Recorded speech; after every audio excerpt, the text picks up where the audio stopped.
നമസ്തേ, പ്രീതാസ് ഗാലറിയിലേക്ക് സ്വാഗതം. എല്ലാവരും സുഖമായിരിക്കുന്നു വിശ്വസിക്കുന്നു. ഇന്ന് നമ്മളിവിടെ ഉണ്ടാക്കാൻ പോകുന്നത് വളരെ എളുപ്പത്തിൽ തയ്യാറാക്കാൻ പറ്റുന്ന ഒരു മുട്ടക്കറിയാണ്.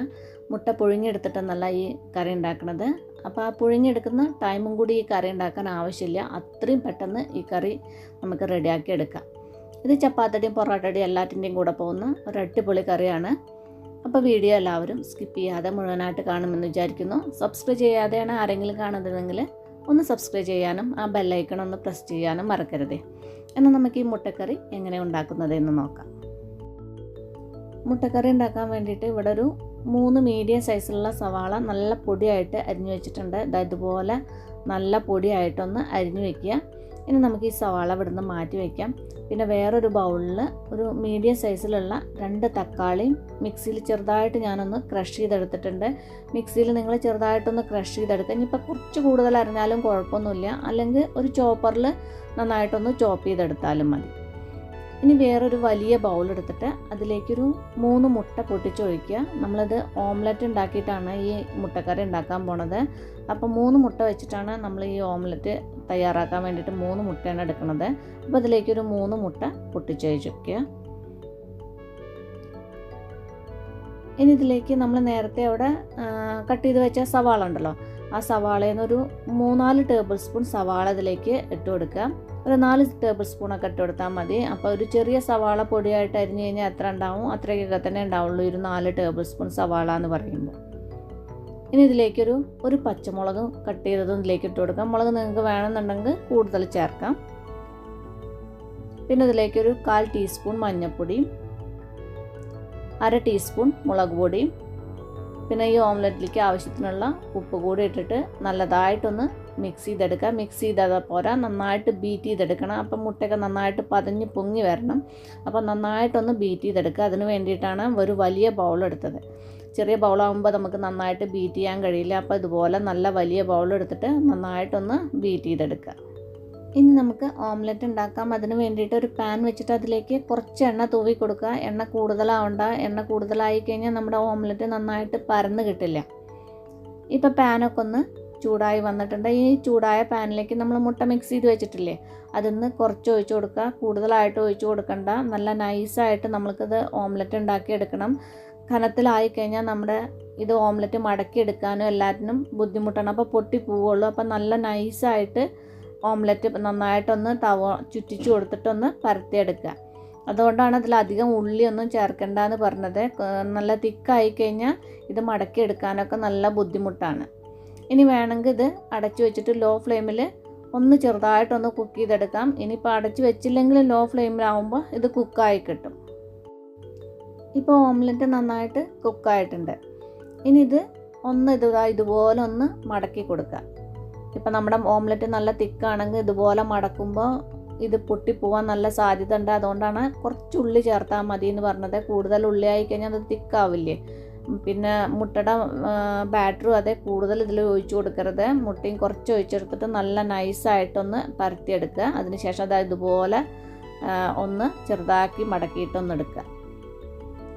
ഇപ്പം നേരെ മടക്കിയെടുത്തില്ലേ, ഇനി നമുക്കിതൊരു പ്ലേറ്റിലേക്ക് മാറ്റി വയ്ക്കാം. ഇതുപോലെ നമുക്ക് എന്നിട്ട് മറ്റേ ഓംലെറ്റും കൂടി ഒന്നും കൂടി ഉണ്ടാക്കാനുള്ളതുണ്ട്. അതും കൂടി ഇതുപോലെ ഒന്ന് ഉണ്ടാക്കിയെടുക്കുക. കുറച്ച് എണ്ണ തൂവിയിട്ട് ഇതേപോലെ ഒന്ന് പരത്തിയിട്ട് ഉണ്ടാക്കിയെടുക്കുക. ഇപ്പോൾ അടുത്ത ഓംലെറ്റും ഇതേപോലെ മടക്കി എടുത്തിട്ടുണ്ട്. ഇനി ഇതും കൂടി ആ പ്ലേറ്റിലേക്ക് മാറ്റി വയ്ക്കാം. ഇനി നമുക്ക് ഈ ഓംലെറ്റിൻ്റെ പണികളൊക്കെ പിന്നെ ചെയ്യാം.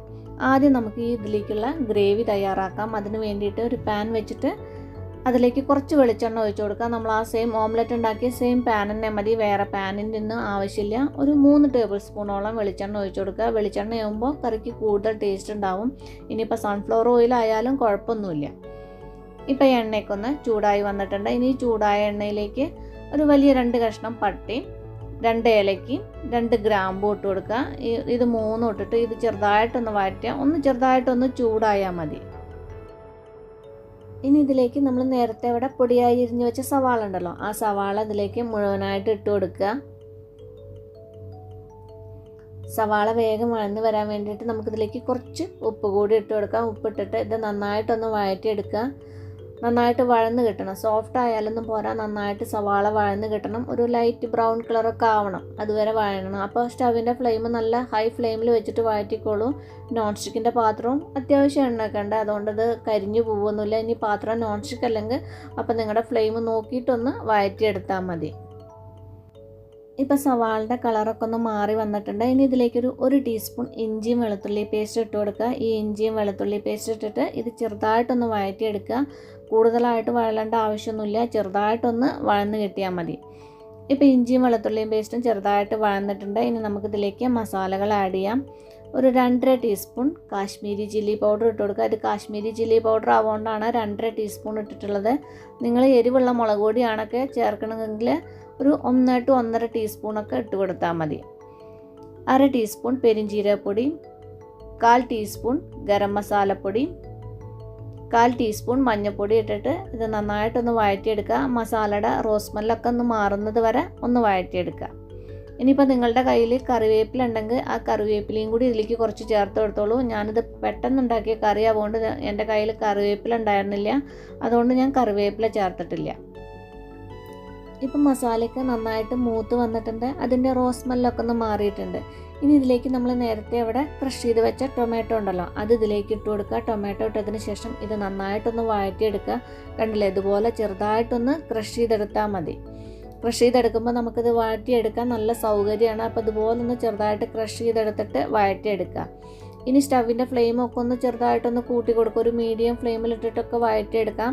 മസാലയൊന്നും കരിഞ്ഞു പോവില്ല, ടൊമാറ്റോൻ്റെ വെള്ളം ഉണ്ടാവുകൊണ്ട് മസാലയൊന്നും കരിയില്ല. അപ്പോൾ ഒരു മീഡിയം ഫ്ലെയിമിൽ വെച്ചിട്ടൊക്കെ ഒന്ന് വഴറ്റിയെടുത്താൽ മതി. പിന്നെ ഇത് നന്നായിട്ട് വഴന്ന് കിട്ടണം. ആ ടൊമാറ്റോൻ്റെ റോസ്മെല്ലൊക്കെ ഒന്ന് മാറി കിട്ടണം. അതിൻ്റെ വെള്ളമൊക്കെ വറ്റി ഒന്ന് ഡ്രൈ ആവുന്നത് വരെ വഴറ്റിയെടുക്കണം. ഇപ്പോൾ തക്കാളിയിലെ വെള്ളമൊക്കെ നന്നായിട്ട് വറ്റി നല്ലതായിട്ട് തിക്കായിട്ടുണ്ട്. ഇതുപോലെ തിക്കായി കഴിഞ്ഞാൽ ഇതിലേക്ക് കുറച്ച് വെള്ളം ഒഴിച്ചു കൊടുക്കുക. ഒരു 3/4 ഗ്ലാസ് വെള്ളം ഞാൻ ഒഴിച്ചു കൊടുക്കേണ്ട. വെള്ളം നിങ്ങൾ നോക്കിയിട്ട് ഒഴിച്ചു കൊടുത്താൽ മതി. വെള്ളം ഒഴിച്ചിട്ട് ഇതൊന്ന് മിക്സ് ചെയ്യുക. വെള്ളം കുറവുണ്ടെന്ന് തോന്നുന്നു മിക്സ് ചെയ്യുമ്പോൾ. ഇതിലേക്ക് ഞാനൊരു 1/4 ഗ്ലാസ് വെള്ളവും കൂടി ഒഴിച്ചു കൊടുക്കുന്നുണ്ട്. അപ്പോൾ 1 ഗ്ലാസ് വെള്ളം ഞാൻ ഇതിലേക്ക് ഒഴിച്ചു കൊടുത്തിട്ടുണ്ട്. ഇനി ഈ ഗ്രേവിയിലേക്ക് ആവശ്യത്തിനുള്ള ഉപ്പ് കൂടി ഇട്ട് കൊടുക്കണം. നമുക്ക് സവാള വഴറ്റുമ്പോൾ ഉള്ള ഉപ്പല്ലേ ഇട്ടിട്ടുള്ളൂ. ഇനി ഈ ഗ്രേവിക്ക് ആവശ്യത്തിനുള്ള ഉപ്പ് കൂടി ഇട്ടിട്ട് ഇതൊന്ന് നന്നായിട്ട് മിക്സ് ചെയ്യാം. മിക്സ് ചെയ്തതിന് ശേഷം ഇതൊന്ന് തിളച്ച് ഒന്ന് ചെറുതായിട്ടൊന്ന് കുറുക്കിയെടുക്കുക. ഇപ്പം നമ്മുടെ ഗ്രേവിയൊക്കെ നന്നായിട്ട് തിളച്ച് കുറുകി വന്നിട്ടുണ്ട്. നല്ല കൊഴുത്ത ഗ്രേവി ആയിട്ടുണ്ട്. എന്നാൽ വല്ലാതെ അങ്ങോട്ട് തിക്കാവാനും പാടില്ല, കുറച്ച് ലൂസ് ആവണം. ഈ ഒരു കൺസിസ്റ്റൻസിയിൽ ഗ്രേവി ആവണം. ഇനി ഇതിലേക്ക് കുറച്ച് പൊടിയായി അരിഞ്ഞ മല്ലിയില കൂടി ഇട്ട് മിക്സ് ചെയ്തതിന് ശേഷം സ്റ്റവ് ഓഫ് ചെയ്യാം. അപ്പോൾ നമ്മുടെ ഗ്രേവിയുടെ പണി കഴിഞ്ഞു. ഇനി നമ്മൾ നേരത്തെ അവിടെ മുട്ട ഓംലെറ്റ് ഉണ്ടല്ലോ, അത് മടക്കി വെച്ചിട്ടുണ്ട്. ആ മടക്കി വെച്ച മുട്ട ഓംലെറ്റ് ഞാനിതാ ഇതുപോലെ നീളത്തിൽ കുറച്ച് ചെറുതായിട്ടൊന്ന് കട്ട് ചെയ്തെടുത്തിട്ടുണ്ട്. കട്ട് ചെയ്തതിന് ശേഷം ഇതേപോലെ ഏതെങ്കിലും ഒരു പാത്രത്തിൽ ഇതുപോലെ ഒന്ന് നിരത്തി വയ്ക്കുക. ഇനി ഇതിൻ്റെ മുകളിലേക്ക് നമ്മുടെ ഗ്രേവി ഒഴിച്ചു കൊടുക്കുക. എല്ലാ പീസസിലും ആവത്തക്ക രീതിയിൽ ഗ്രേവി ഒഴിച്ചു കൊടുക്കുക. ഗ്രേവി ഒഴിച്ചതിന് ശേഷം ഒരു സ്പൂൺ കൊണ്ട് ചെറുതായിട്ടൊന്ന് മിക്സ് ചെയ്ത് കൊടുക്കുക. നമ്മുടെ മുട്ടക്കറി ഇവിടെ റെഡി ആയി കഴിഞ്ഞിട്ടുണ്ട്. അപ്പോൾ ഈ അടിപൊളി മുട്ടക്കറി എല്ലാവരും ഒന്ന് ട്രൈ ചെയ്ത് നോക്കൂ. നിങ്ങളുടെ ഫീഡ്ബാക്കൊക്കെ എന്നെ അറിയിക്കാൻ മറക്കല്ലേ. വീഡിയോ ഇഷ്ടമായിട്ടുണ്ടെങ്കിൽ മറ്റുള്ളവർക്കൊക്കെ ഒന്ന് ഷെയർ ചെയ്ത് കൊടുക്കുമല്ലോ. അപ്പം നമുക്കിനി അടിപൊളി പുതിയ റെസിപ്പിയുമായി കാണാം. നന്ദി, നമസ്കാരം.